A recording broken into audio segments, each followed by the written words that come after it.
Fire को cross किया और ये अच्छा शॉट खेला है और अच्छी फील्डिंग परफॉर्मेंस दी है कैप्टन अयूब खान ने। अंपायर को क्रॉस किया और ये बहुत ही अच्छा बॉल डाली। अंपायर को क्रॉस किया, ओ अच्छा बॉल डाला है, 1 रन का हुआ इजाफा। अंपायर को क्रॉस किया और ये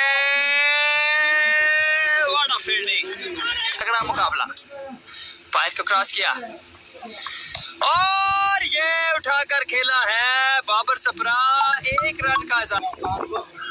हिकमत को फिर दौड़े, अंपायर को क्रॉस किया, व्हाट अ बॉल। ओवर पर आया जनाब कैप्टन रिजवी, पहला बॉल करेंगे। अंपायर को क्रॉस किया और ये खेला है, 1 रन का इजाफा।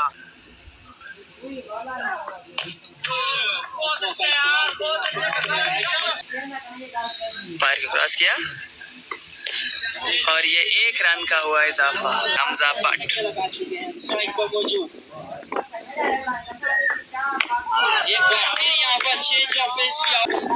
एक मरतबा फिर दौड़े, अंपायर को क्रॉस किया, आउट होने का खतरा, आउट होने का खतरा।